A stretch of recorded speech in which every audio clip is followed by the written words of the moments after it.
뭐래더라? 맞아. 옛날에 여기서 자기가 했던 일이 생각나서 진짜 오랜만에 한번 와봤다. 그랬는데?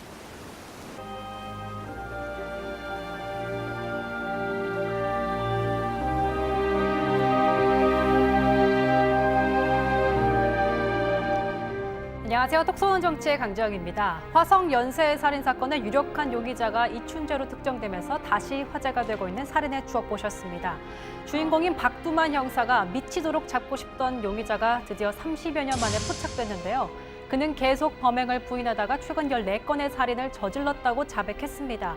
그런데 이 자백이 또 다른 논란을 불러일으키고 있습니다. 문제의 사건, 화성 연쇄 살인 8차 사건입니다. 1988년 9월 16일 아침 6시 50분경에 경기도 화성시 태안읍 진안리 가정집에서 당시 13살이었던 박 모양이 성폭행당하고 목이 졸려 살해된 채 발견됐습니다. 다른 사건에서 드러난 특유의 수법은 보이지 않았지만 화성에서 일어난 성폭행 피살 사건이라서 8차 사건으로 분류됐습니다.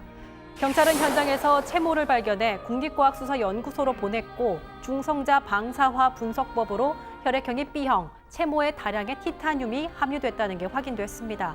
그래서 당시에 농기계 수리공인 윤 씨가 체포됐고 재판부는 윤 씨에게 무기징역을 선고했습니다. 그런데 이 사건을 이춘재가 자신이 했다고 자백했습니다.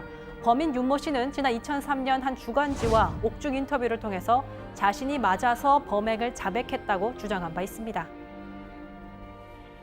자기는 뭐 전혀 모를 뿐만 아니라 8차 사건도 자기는 자기가 한 게 절대 아니라고 이렇게 딱 얘기를 해서 너무 당당하게 해서 이제 당황을 했고요. 이제 수사 과정에 자백을 했다고 얘기했는데 구체적으로 그걸 뭐 어떻게 당했는지를 물었는데 그거를 자세하게 묘사하지 않더라고요. 제가 재판에서 왜 졌냐고 물었더니 제가 돈 뜯고 뺏던 놈이 뭐 하소연할 데가 어디 있었나 뭐 억울하다 뭐 그렇게 얘기했었어요. 어떻게 된 거냐 뭐 수사해봐야 되냐 이렇게 얘기했더니 경찰 쪽에서는 네. 전혀 일고의 가치도 없는 그래서 걔가 정말 이상한 라고 했었어요.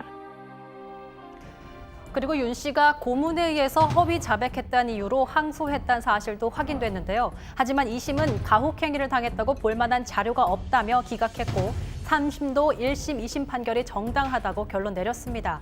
윤 씨는 지난 2009년 감형돼 풀려났습니다. 윤 씨 측은 여전히 경찰이 잠도 재우지 않는 등 가혹행위를 했다고 주장하고 있습니다.